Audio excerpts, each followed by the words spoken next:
अस्सलामुअलैकुम। ये है सेक्शन 2 क्वेश्चन नंबर 7।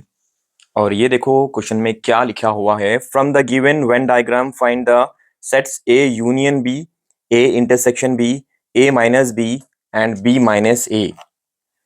यहाँ पे ये जो यू दिख रहा ना, इसको क्या बोलते हैं? यूनियन बोलते हैं। और ऐसा अगर उल्टा यू दिखा तो क्या बोलना है? इसको इंटरसेक्शन बोलना।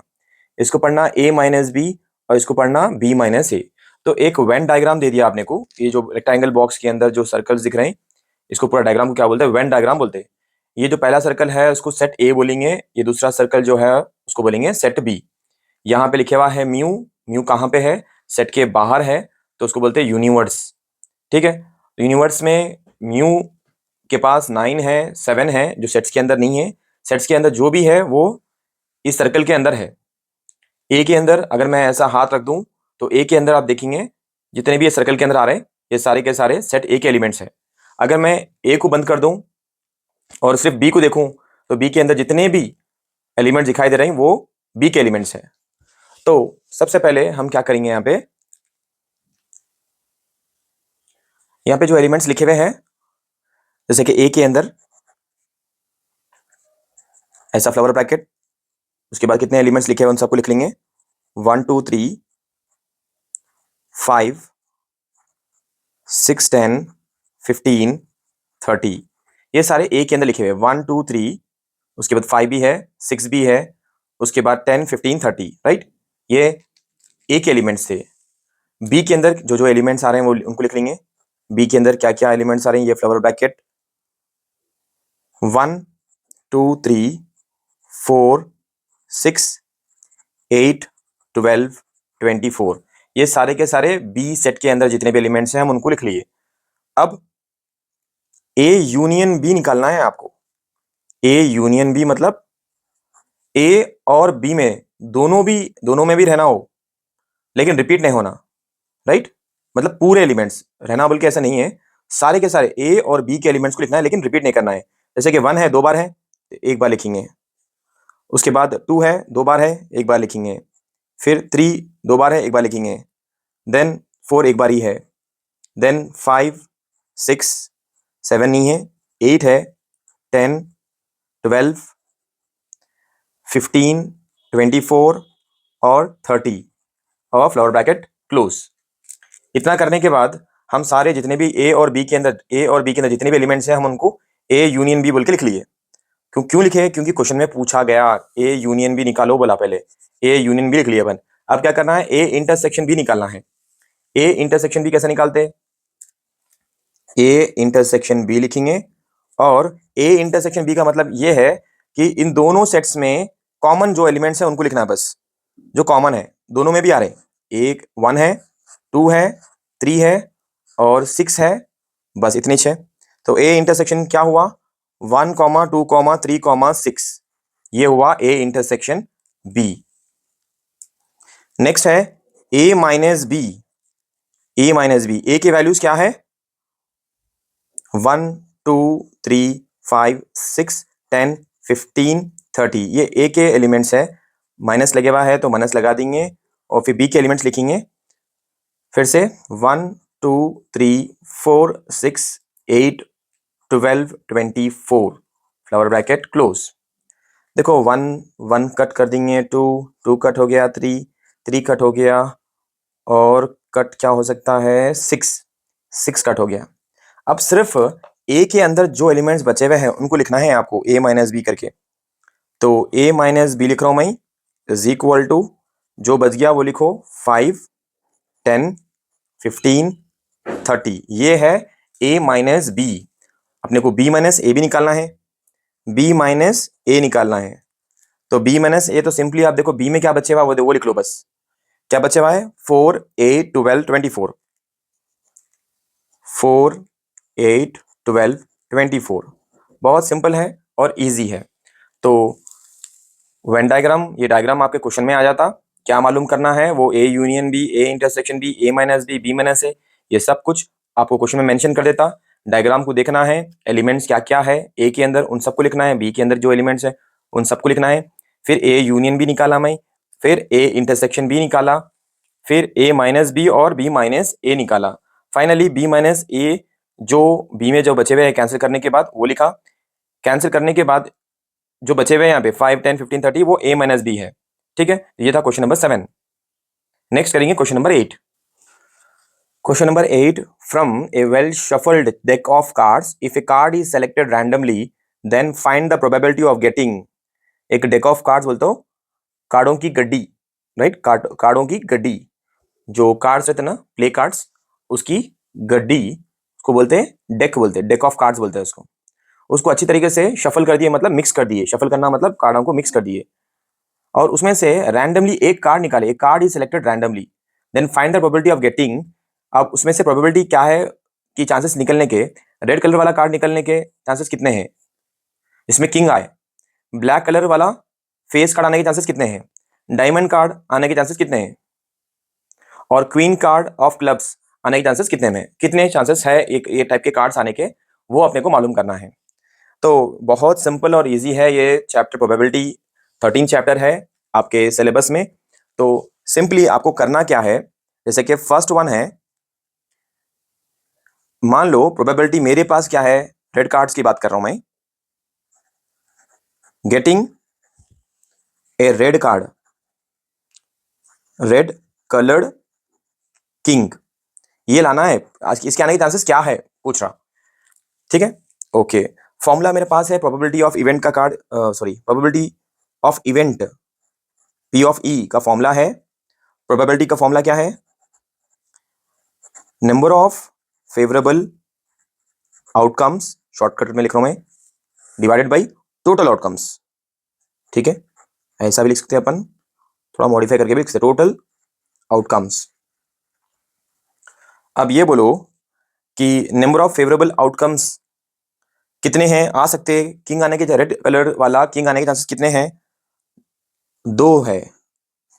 और डेक ऑफ कार्ड के अंदर कितने टोटल जो कार्ड्स रहते हैं एक डेक के अंदर, वो है 52 कार्ड्स, जिसमें से रेड कलर के किंग 2 रहते हैं। अगर मैं इसको कैंसिल करूं, 2 1 जा 2, 26 जा 26 जा, तो आया 1/26 प्रोबेबिलिटी है। ये था क्वेश्चन नंबर 1 का। क्वेश्चन नंबर 2 जो है ब्लैक कलर्ड फेस कार्ड के लिए, तो probability getting a black coloured, कौन सा कार्ड है वो, फेस कार्ड, फेस कार्ड। तो ये जो फेस कार्ड्स है एक डेक के अंदर कितने रहते हैं, कितने रहते हैं, 6 रहते हैं। तो मैं यहाँ पे फॉर्मूले के हिसाब, फॉर्मूला मैं फिर से रिपीट नहीं कर रहा हूँ, यहाँ पे डायरेक्टली लिख दे रहा हूँ। टोटल जो ब्लैक कलर्ड फेस कार्ड्स रहते हैं वो 6 रहते हैं, और जो टोटल आउटकम्स मतलब डेक के अंदर कितने कार्ड्स रहते, टोटल कार्ड्स 52 रहते हैं। अगर मैं इसको डिवाइड करूं तो कैंसिल होता, 2 3 जा 6, 2 2 जा 4, 2 6 जा 12, मतलब 3/26 चांसेस है, 3/26 चांसेस है ब्लैक कलर का फेस कार्ड आने के, 3/26 कार्ड चांसेस है। उसके बाद थर्ड है डायमंड आने के चांसेस, तो मैं सीधा लिख लेता हूं P getting a diamond card, getting a diamond card with number 11, diamond card आने के चांसेस जिसके ऊपर नंबर 11 आना, खाली नहीं, ऐसा नहीं खाली डायमंड कार्ड नहीं, जिसके ऊपर 11 भी एक नंबर आना। तो इसके चांसेस कितने हैं, तो 11 वाला ऐसा कुछ कार्ड तो नहीं है, तो 0 आउट ऑफ 52 कार्ड्स के, तो जी चांसेस कितने हैं, 0, क्योंकि डायमंड कार्ड्स में नंबर 11 नहीं रहता। ओके, सबसे लास्ट है क्वीन ऑफ क्लब्स आने के चांसेस कितने हैं, probability getting queen of clubs, queen of clubs आने के चांसेस 1/52 कार्ड्स है। ऑडियंस, ये प्रॉब्लम करने के लिए आपको थोड़े बेसिक्स आने जरूरी हैं। डेक ऑफ कार्ड्स जो है वो जैसे कि आप देखो, एक डेक के अंदर एक डेक के अंदर टोटल जो कार्ड्स रहते हैं, वो 52 कार्ड्स रहते हैं। कितने? 52 कार्ड्स रहते हैं। क्लियर? और वो डिवाइड हो जाते हैं सूट्स के अंदर। टोटल सूट्स कितने रहते हैं बोले तो वो 4 सूट्स रहते हैं उसके अंदर, मतलब अलग अलग टाइप के कार्ड्स रहते हैं। फिर उसके अंदर 52 कार्ड्स 4 पार्ट्स में डिवाइड होते हैं। और 4 कौन से रहते हैं वो? Hearts, diamonds,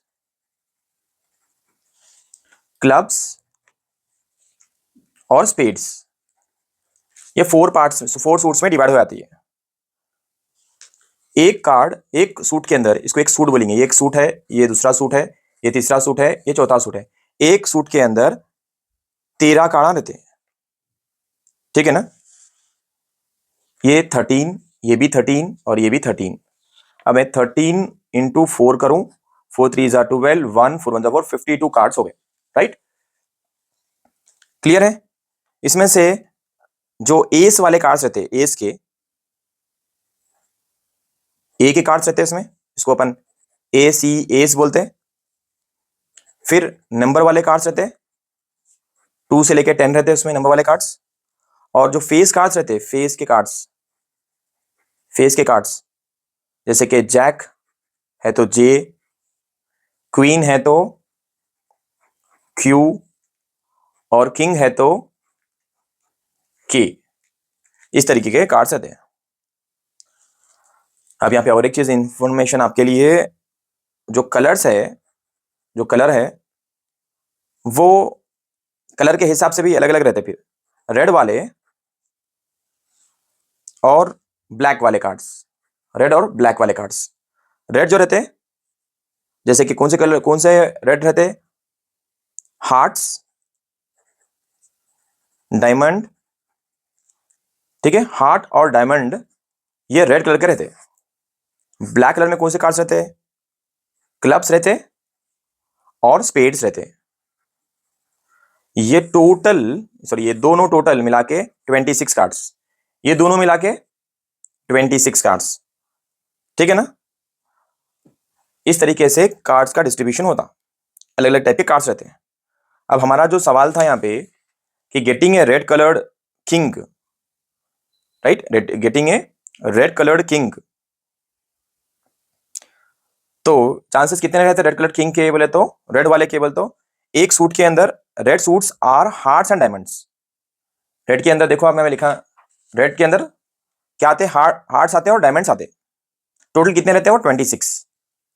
clear? और यहां पे, और हर एक सूट के अंदर, इसके अंदर एक किंग, यहां पे इंपॉर्टेंट पॉइंट लिख रहा हूं मैं, हर एक सूट के अंदर हैज 1 किंग। कम से कम एक किंग रहता है, एक सूट को एक किंग, इसको एक किंग, इसको एक किंग, इसको एक king. Number of red colour Kings की बात हो रही है यहां पे, किंग की बात हुई ना, तो कितने रहते हैं बोले तो 2 रहते हैं, इसीलिए मैं यहां पे 2 लिखा आउट ऑफ 52 कार्ड्स। फिर डिवाइड कर दिया। फेस कार्ड्स जो ब्लैक में रहते, ब्लैक कलर में देखो, ब्लैक कलर में कौन से कार्ड्स आते हैं? क्लब्स आते हो, स्पेड्स आते। क्वेश्चन में क्या बोला?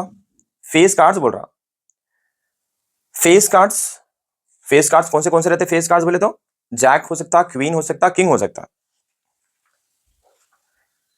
टोटल तो अपने को मालूम है 52, टोटल क्या है? 52 कार्ड्स रहते बोल के। अब इसमें से जो फेस कार्ड्स है, ठीक है, फेस कार्ड्स यहां पे लिख लेंगे, फेस कार्ड्स की बात हो रही। तो फेस कार्ड्स जो है, अगर आप ये टेबल देख लेना, इसका आपके लिए इजी हो जाता। मैं जो समझाया यहाँ पे, इसका टेबल, ये जो डिस्ट्रीब्यूशन हो रहा ना, उसको अपन इजीली समझ सकते हैं अगर आप इसका पूरा कंप्लीट स्ट्रक्चर देख लिए ना। टोटल कार्ड्स कितने रहते हैं? ब्लैक फेस कार्ड्स आने के चांसेस कितने हैं बोले तो अपन क्या लिखे? ब्लैक फेस कार्ड्स आने के चांसेस कितने हैं? 6 आउट ऑफ 52। सो डिवाइड कर दिए अपन, 3/26 आ गया।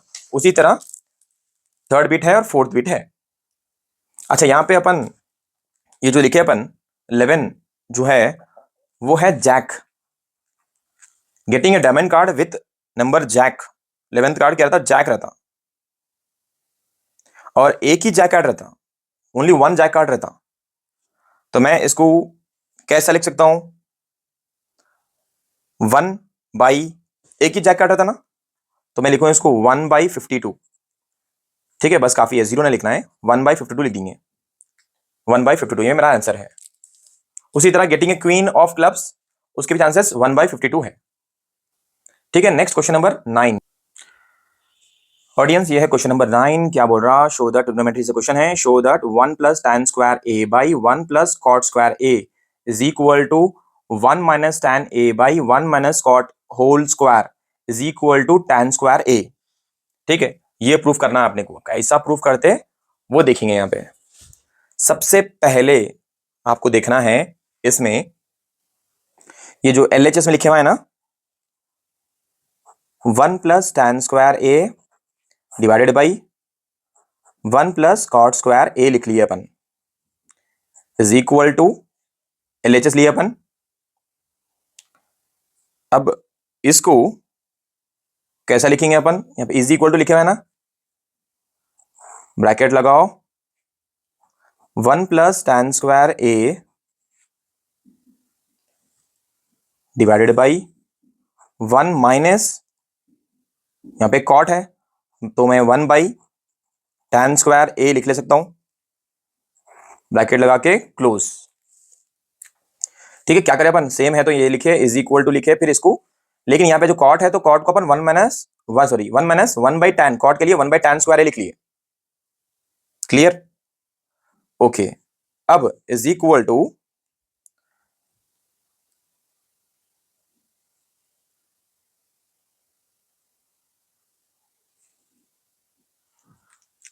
क्या करेंगे यहाँ पे अपन, क्वेश्चन नंबर 9 है और ये सेम एज इट इज लिख लिए अपन, ये भी ऐसे लिख लिए, यहाँ पे लिख लेंगे 1 plus tan square A as it is लिख लिए, उसके बाद 1 माइनस,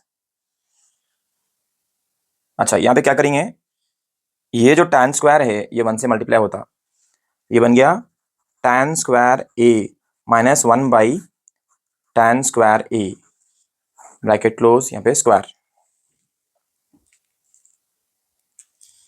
ठीक है,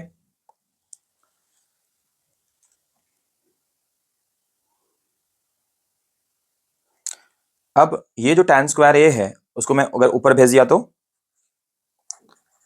tan square A into 1 plus tan square A divided by, अच्छा यहाँ पे अपने पास प्लस है, ठीक है, अपने पास यहाँ पे क्या है, प्लस है, इसको प्लस करिए, तो यहाँ पे भी प्लस है, तो ये tan स्क्वायर है ऊपर चले गया इसके बाजू में, तो फिर क्या होता, क्या बचा, नीचे क्या बचा, tan स्क्वायर ए प्लस 1 बचा।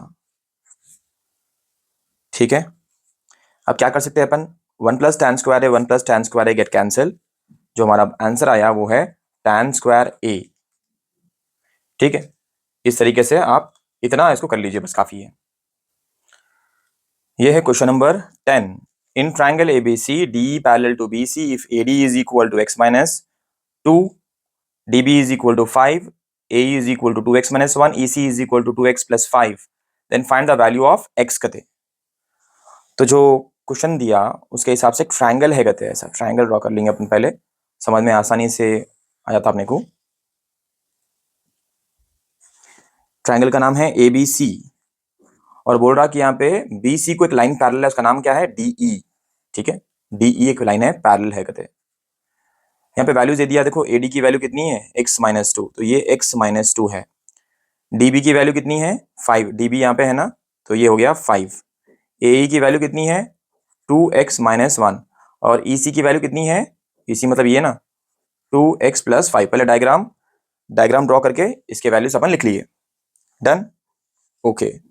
अब ऐसा हुआ तो अपन according to Pythagoras theorem, sorry according to Thales theorem, AD बाई DB, देखो आप ये जो DE की लाइन ड्रॉ करने से ये जो ट्राइंगल के अंदर ये जो साइड था AB वो दो पार्ट्स में डिवाइड हो गया, AD और DB।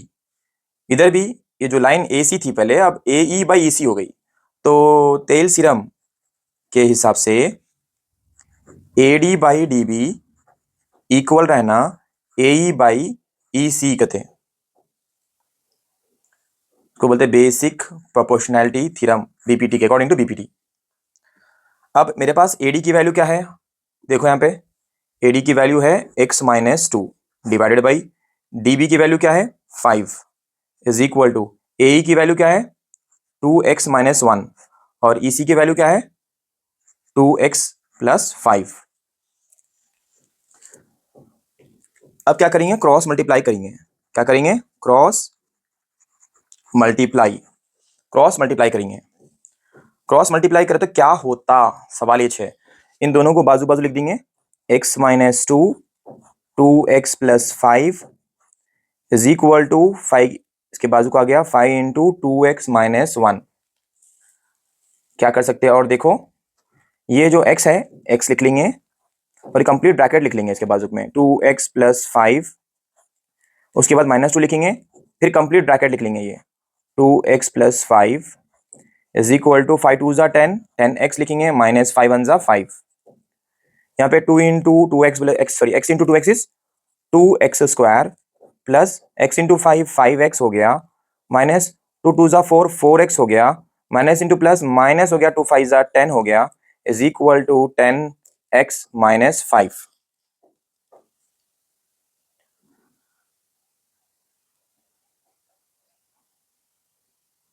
ऑडियंस क्या करेंगे अपन, अब ये जो RHS में वैल्यूज है उसको LHS में भेज देंगे। So 2x square plus 5x minus 4x minus 10x plus 5 is equal to 0। Audience अब यहाँ पे देखो आप 2x स्क्वायर का 2x स्क्वायर लिखा मैं, और यहाँ पे 5x है, यहाँ पे x है, यहाँ पे x है। पहले x वालों को देख लो आप, यहाँ पे x है, ये भी x है, ये भी x है। तो मैं प्लस वालों को पहले देखूंगा, प्लस 5x है यहाँ पे, या माइनस इंटू माइनस प्लस है 10 प्लस 4 ने 14 माइनस 14 मतलब माइनस 14x प्लस 5x। यहाँ पे माइनस इंटू प्लस माइनस होता तो माइनस 5 होता इज इक्वल टू 0। अब इसके बाद वाला जो स्टेप है उसको कर रहे हैं अपन यहाँ पे, ठीक है। इसके बाद वाले स्टेप को करेंगे, जरा देखो आप कैसा कर सकते हैं अपन इसको। मेरे को एक पेपर चाहिए तो पेपर ले लेंगे, एक मिनट। अब ऑडियंस ये देखो इसके बाद वाला स्टेप है 2x स्क्वायर आ गया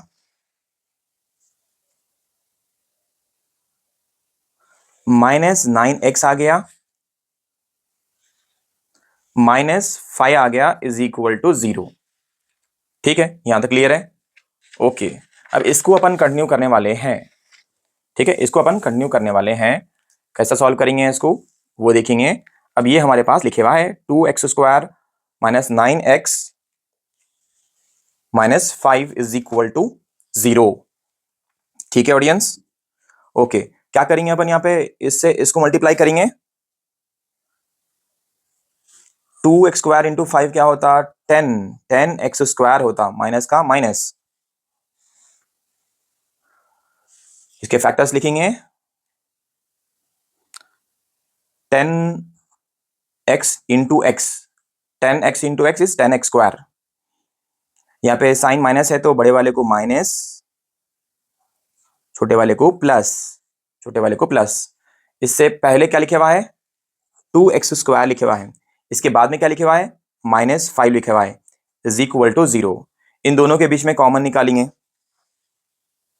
क्या मैं 2x लिख लूं, 2x लिख लूं तो इसमें बचा x माइनस, इसमें क्या बचा 5। 2x into x is 2x square, 2 5 जा 10, 10x आ गया। सेम ब्रैकेट में जो वैल्यू आई उसको एज इट इज कॉपी कर लेंगे अपन। उसके बाद यहाँ पे क्या रखूं मैं, प्लस 1 रखूं, 1 into x is x plus into minus is minus, 1 5 जा 5 इज इक्वल टू 0। ब्रैकेट के अंदर x माइनस 5 है, एक बार लिखना। ब्रैकेट के बाहर जो बचे हुआ है 2x प्लस 1 है इज इक्वल टू 0। अब अपन 0 लगा के लिखेंगे x minus 5 is equal to 0 और 2x plus 1 is equal to 0। x is equal to plus 5, ये माइनस 5 इधर चले गया तो प्लस 5 होता। 2x is equal to minus 1, फिर प्लस 1 को इधर भेजे तो माइनस 1 हो गया। फिर अपने को तो x होना है तो 2 भी जाता उधर, लेकिन कहाँ आता डिनोमिनेटर में आता तो 2 नीचे गया, माइनस 1/2। तो x की वैल्यू 5 आई और एक x की वैल्यू क्या आई माइनस 1/2 आई। तो हमारा आंसर नेगेटिव तो नहीं आ सकता, तो पॉजिटिव ही हमारा आंसर है। तो x की वैल्यू क्या है? So x is equal to 5 is our answer. ठीक है, तो इस तरीके से हमको सॉल्व करना था। ये था क्वेश्चन नंबर 10, जिसमें हम बीपीटी लिए। और जब ऐसे वाले क्वेश्चंस आएंगे एग्जाम में, सिमिलर ट्रायंगल से क्वेश्चन है ये, ऐसे वाले क्वेश्चन जब आएंगे तो आसानी से अपन कर सकते हैं। जब एक्स की वैल्यू मालूम करना है बोला तो एक्स की वैल्यू मालूम करना है अपने को, राइट? ओके, तो आई होप आप लोगों को समझ में आ रहा होगा। अगर कुछ प्रॉब्लम है तो मुझे कमेंट करिए। चैनल को लाइक, शेयर और कमेंट जरूर करना, अपने फ्रेंड्स के साथ जरूर शेयर करना। ठीक है ऑडियंस? ओके, चलिए अब क्या करते हैं, अब अपन एक काम करेंगे, वो है क्वेश्चन नंबर 11 सॉल्व करेंगे। ऑडियंस देखो यहाँ पे क्वेश्चन क्या है। क्वेश्चन नंबर 11 में बहुत जरूरी एक बात बोल रहा हूं आपको, जरा सुनिए। Write the formula for the sum of the first n terms of an arithmetic progression. यह फॉर्मूला पूछ रहा। तो सर आप बोले थे कि मीडियन का फॉर्मूला आने वाला है, मोड का फॉर्मूला आने वाला है। एग्जैक्टली देखो, इस जगह इस सेक्शन 2 में 4 मार्क्स के लिए आपको फॉर्मूले ही पूछे जाएंगे, राइट? इसीलिए फॉर्मूले अच्छे पढ़ लेना अपन। मैं इसके जगह ये फॉर्मूला आपको याद रहना है, जितने भी अर्थमेटिक प्रोग्रेशन के फॉर्मूलेस है ना वो पूरे याद रखना है, साथ में मीडियन भी याद रखना और मोड भी याद रखना। ठीक है, ये पहली बार पूछ रहा है ऐसा, sum of the first n terms, इसलिए अपन फेमिलियर हो गए। अब तो अपन जब अवेयरनेस हो गई कि ये फॉर्मूले ये दोनों के सिवा सिर्फ ये दो ही पूछता होगा, जरूरी नहीं है, इसके अलावा भी पूछ सकता है। तो कौन सा फॉर्मूला पूछा? The sum of first n terms of arithmetic progression कहते हैं। फॉर्मूला क्या है? Sn is equal to n/2 bracket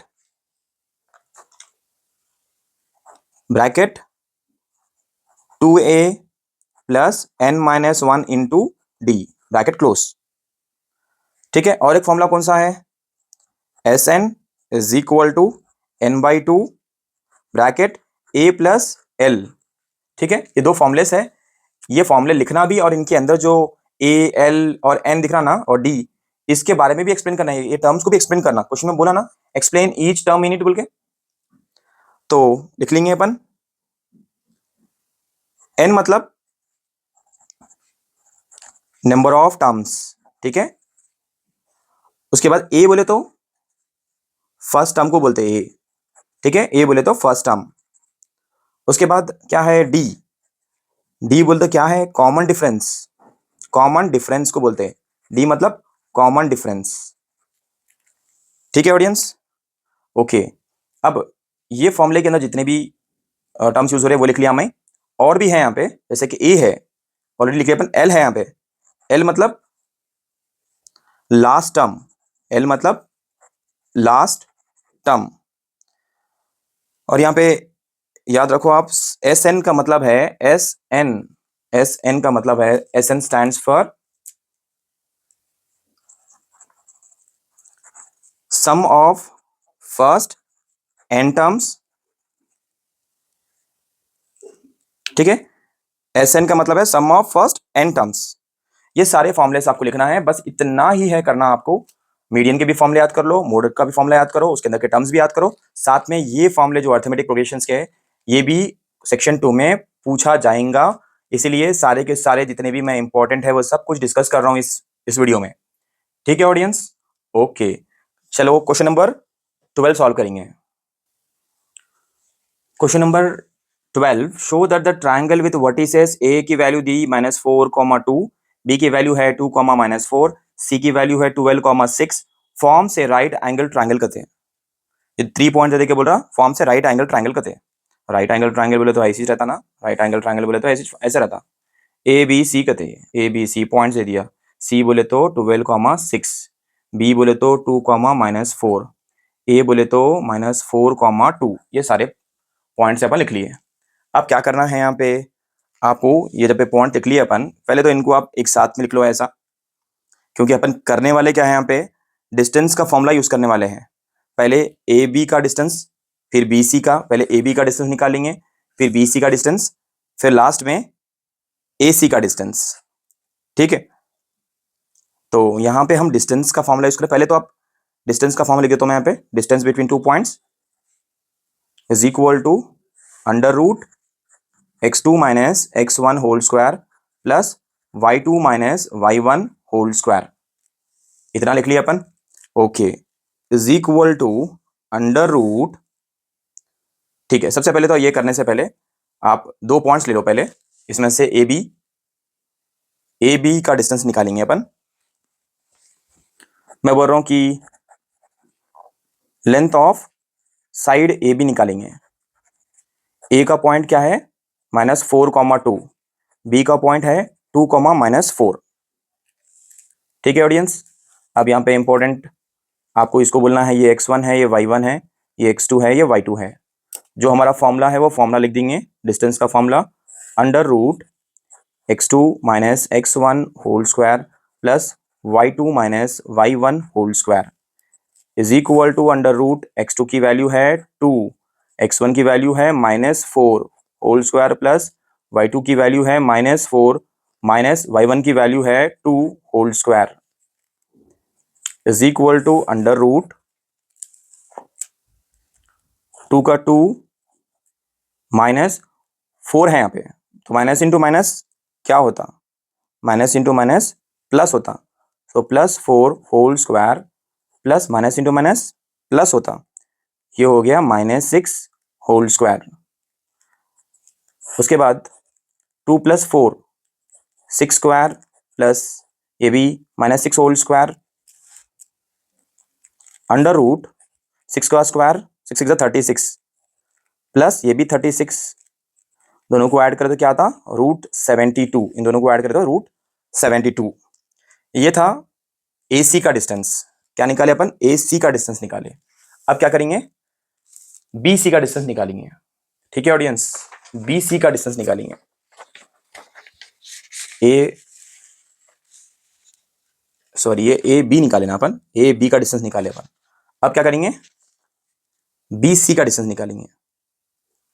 B के पॉइंट्स क्या है, 2, -4, ये B के पॉइंट्स हैं। C के पॉइंट्स क्या है, 12,6, ठीक है। चलिए इसको अपन नीचे लेके आएंगे। अब यहां से क्लियरली करेंगे, ये दो पॉइंट्स है, इसका डिस्टेंस निकालना है अपने को। ये x1 है y1, ये x2 है y2 है, x1 y1 x2 y2। अब यहाँ पे इंपॉर्टेंट चीज, ठीक है, तो length of BC, length of BC, distance formula BC is equal to under root x2 minus x1 whole square plus y2 minus y1 whole square is equal to under root x2 की value है 12 minus x1 की value है 2 whole square plus y2 की value है 6 minus y1 की value है -4 whole square is equal to under root 12 में से अगर अपन 12 में से 2 निकाल दिए तो ये हो गए 10 स्क्वायर प्लस ये 6 का 6 minus into minus plus 4 whole square is equal to under root 10 square plus 6 + 4 कितना 10 स्क्वायर, ठीक है audience, is equal to under root 10 का स्क्वायर बोले तो 100, 10 का स्क्वायर बोले तो 100, ऐड करेंगे 200 हो गया √200। ये तो हो गया BC। अब मालूम करना है लेंथ ऑफ AC निकालना है, लेंथ ऑफ AC निकालना है। उसके लिए मैं क्या करता हूं, पहले A के पॉइंट्स क्या है वो लिख लेंगे। A का पॉइंट है -4,2 है और C का पॉइंट क्या है 12,6 है। डन। अब जैसा हम पॉइंट्स लिख लिए उसके नीचे आपको लिखना है x1 y1 x2 y2। Clear है यहां तक, डन, ओके। अब AC निकाल रहे हैं, AC का डिस्टेंस निकाल रहे हैं बोले तो फॉर्मूला लिख देना, क्या है वो, x2 minus x1 whole square plus y2 minus y1 whole square is equal to under root x2 की वैल्यू है 12, x1 की वैल्यू है -4 होल स्क्वायर प्लस y2 की वैल्यू है 6, y1 की वैल्यू है 2 whole square is equal to under root 12 का as it is 12 minus into minus +4 whole square plus 6 में से 2 सब्ट्रैक्ट कर देंगे, कितना हो गया 4 whole square is equal to क्या करेंगे, अंडर रूट 12+4, 12+4 बोले तो 16 होल स्क्वायर। ठीक है ऑडियंस, 16 होल स्क्वायर, ये रहा 16 होल स्क्वायर। 4 का स्क्वायर क्या होता, 16 होता, तो ये हो गया 16। अब यहां पे साइड में कर लेंगे, इज इक्वल टू रूट 16 का होल स्क्वायर बोले तो 16 into 16 256 plus 16 as it is लिख देंगे 16, दोनों को ऐड करें तो 256 प्लस 16 272, 272। ओके, तो इसको छोटा करेंगे बोले तो 72 होल स्क्वायर, ना सॉरी, ऐसा नहीं कर सकते इसको। 272 आया भाई, हम देखो आंसर क्या आया, रूट 272 आया। क्या करेंगे अब अपन इसको, देखो आप इसके बाद जो रूट अपने को टोटल लिख देता हूं मैं, इज इक्वल टू रूट 272 बचा अपने को आंसर। अब मैं क्या करता हूं, इसका कंटिन्यूशन कर रहा हूं मैं, ठीक है। उसके कंटिन्यूशन में आप देखो कि मैं क्या कर रहा हूं, यहाँ पे जो वैल्यूज मेरे पास है, पाइथागोरस थ्योरम तो आपको मालूम है, A C square is equal to A B square plus B C square. A C square की वैल्यू अभी अपने को आई ना, 272 whole square is equal to A B की वैल्यू रूट 72 स्क्वायर लगा देंगे, बी सी की value root 200 whole square, square root cancel, square root cancel, square root cancel. ठीक है, तो 272 is equal to 72 plus 200, 272 is equal to 272. So it is a right angle triangle. क्या बोलना last में, so it is right angled triangle, prove कर दिए अपन, done. तो ये था क्वेश्चन नंबर 12। ठीक है ऑडियंस, ये था सेक्शन 2 कंप्लीट हो चुका हमारा। अगर आपको वीडियो समझ में नहीं आया तो 1 से 2 बार वीडियो को प्ले करके देखो, कुछ डाउट्स है, कमेंट्स है तो मैसेज करिए, मुझे कमेंट करिए, मैं कोशिश करूंगा आपके सवालों के जवाब देने के लिए। बहुत सिंपल और इजी वे में एक्सप्लेन कर रहा हूं आप लोगों को, कोशिश करिए कि आप प्रैक्टिस कर सकें, और आपके जो भी फ्रेंड्स हैं उन तक ये वीडियो शेयर कर दीजिए। आपका इंस्टाग्राम, फेसबुक, जो भी अकाउंट सोशल मीडिया ऐप्स है उस पर इस वीडियो को, इस चैनल के लिंक को शेयर करिए। Thank you so much, best of luck, अल्लाह हाफिज़।